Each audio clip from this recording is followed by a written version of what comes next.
Ini lanjut di part 2 ya guys ya. Lanjut di part 2. Ini perkara soal makan di pinggir jalan itu banyak banget yang kontra ke gue, yang pada bilang Cici sombong banget sih kok nggak mau makan di pinggir jalan. Emang kenapa? Itu kan juga makanan Indonesia, Ci. Lagian toh kita harus mencintai produk dalam negeri, harus hemat gitu kan. Bukannya gue ngelarang kalian untuk nggak makan di pinggir jalan, no. Gue sama sekali nggak ada bermaksud kayak gitu, dan gue sama sekali tidak ada bermaksud untuk merendahkan penjualan yang abang-abang pinggir jalan, nggak ada, sama sekali nggak ada. Jadi kalian jangan berasumsi yang gimana-gimana dulu ke gue, karena gue belum selesai nih guys, karena ini partnya tuh bisa sampai panjang banget. Jadi kalian harus ngerti dulu gitu, ini omongan tuh ke arah mana. Jangan kalian langsung ngejudge seseorang tanpa kalian tahu maksud dia itu apa gitu. Nih, perkara makan yang di pinggir jalan nih ya. Kalau misalkan untuk dalam kesehari-harian kalian, misalkan kalian ngekos atau enggak kalian masih ngontrak, atau kalian ibarat kata udah menengah lah ya, udah lumayan mencukupi lah ya dari segi ekonomi atau finansial kalian. Kalau misalkan kalian mau hemat, itu boleh. Untuk diri kalian sendiri boleh, kalian hemat boleh, untuk nabung boleh gitu kan. Nggak sama sekali gue nggak ngelarang kalian untuk beli makan yang di pinggir jalan, nggak sama sekali gue nggak ngelarang kalian. Cuma permasalahannya adalah ini kan tentang orang tadi kan komen, dia nanya minta pendapat sama gue. Kalau misalkan si ceweknya udah terbiasa makan yang di mall, sedangkan si cowoknya tuh nggak bisa terlalu sering-sering makan di mall, dan berarti kan si cowoknya ini kan finansialnya kan nggak cukup, dan si cowoknya ini kan sudah terbiasa makan di pinggir jalan gitu. Ya ini tuh gue ngomongin tentang orang yang mereka tuh pacaran gitu kan. Bukan berarti gue ngelarang kalian untuk nggak boleh makan yang di pinggir jalan, sama sekali nggak ada guys. Gue ini ngomongin yang si cewek ini karena dia itu nanya ke gue, nanya tentang gimana caranya, pendapat gue tuh gimana gitu tentang si cowoknya ini yang finansialnya tuh nggak cukup, kurang, dalam arti kurang. Sedangkan si ceweknya ini kalau dibilang hedon sih enggak ya, dia kan bilang finansial dia kan cukup, sedangkan si lakinya kan enggak cukup. Nah terus gimana perkara yang makan di pinggir jalan ini?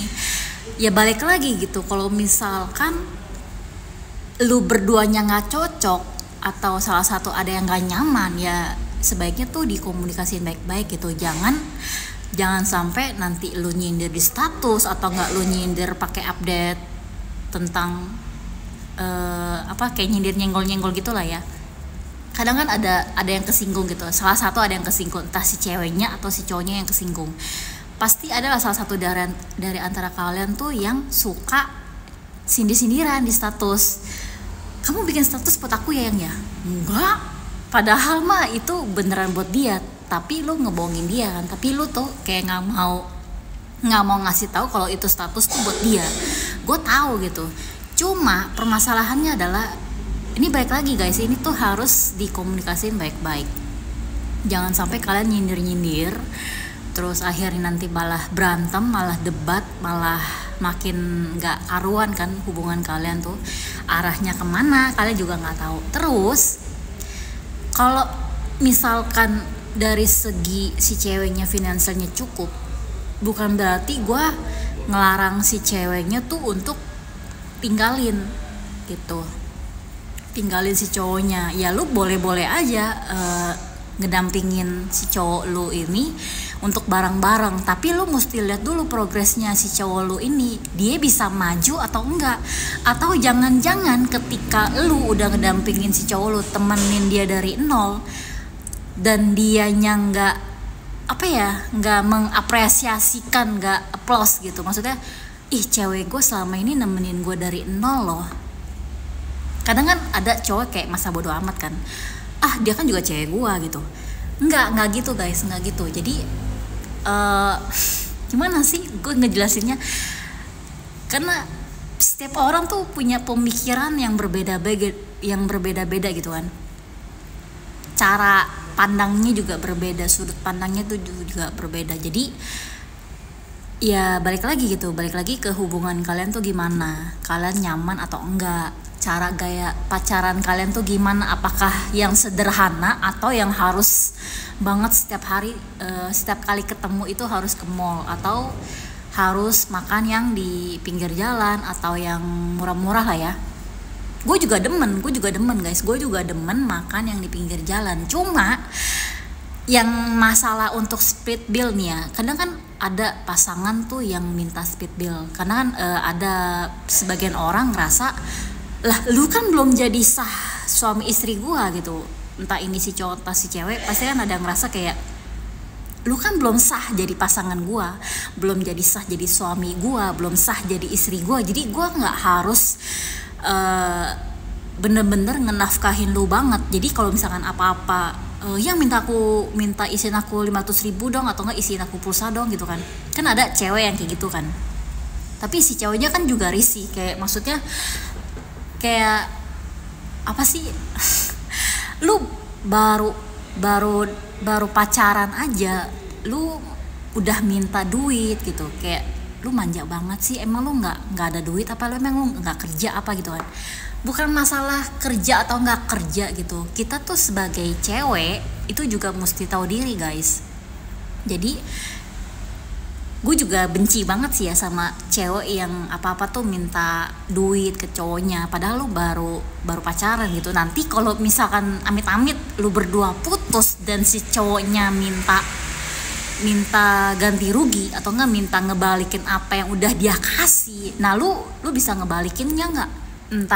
Entah dia misalkan ngasih lu kado mahal atau barang-barang yang bermerek, yang branded gitu kan, lu bisa balikin nggak?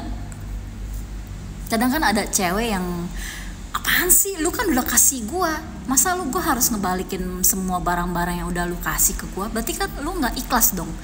Bukan masalah ikhlas nggak ikhlas, ya itu balik lagi gitu, karena ini kalau ngebahas untuk segala aspek itu runyam guys, jadi kayak berakar gitu, jadi kayak bercabang gitu, karena pemikiran orang juga beda-beda, persepsi orang, opini orang tuh juga beda-beda gitu kan. Jadi balik lagi gitu, kembali lagi ke hubungan kalian, arahnya tuh kemana, apakah kalian nyaman atau tidak, itu kembali lagi. Kalau menurut gue pribadi, gue nggak nyaman, karena bukannya gue nggak mau makan di pinggir jalan, gue udah kasih tahu di awal video itu, gue risihnya kenapa? Risihnya tuh karena ada pengamen sama pengemis yang minta-minta gitu, udah dikasih tapi dia malah ngajak teman-temannya lagi tuh untuk datang lagi ke kita, jadi kita mesti ngasih lagi. Dan kalaupun nggak kasih, itu ada satu pengamen atau nggak pengemis waktu itu ya, dia marah-marah sama teman gue. Terus teman gue juga jadi emosi kan, teman gue tuh cewek, nyolot banget, kayak mukanya asem-asem gitu kan, udah dikasih terus kita kan nggak kasih lagi kan, karena nggak mau manjain si pengamennya itu. Jadi ya cukup sekali aja gitu, nggak usah berkali-kali ngasih. Nah waktu kita itu nggak mau kasih, temen gue tuh ngeliat si muka pengamennya itu kan, itu mukanya asam-asam, kayak nggak seneng kita nggak kasih gitu. Ya suka-suka kita dong ya, suka-suka kita mau kasih atau enggak. Kenapa jadi lu yang kayak nggak seneng? Seharusnya kan lu masih muda, lu anggota tubuh lu tuh masih lengkap, seharusnya tuh lu kerja gitu. Jangan cuma bisanya minta-minta doang, seenggaknya tuh lu harus bisa memberi, jangan maunya menerima mulu gitu kan. Boleh lu memberi sekali-sekali, tapi lu juga mesti lihat-lihat orang. Jangan ke orang yang masih anggotanya lengkap terus lu kasih ke mereka tuh seenaknya gitu, jangan. Kalau gue sih lihat-lihat ya, gue ngeliat-liat dulu mereka tuh kayak gimana. Lanjut di part 3.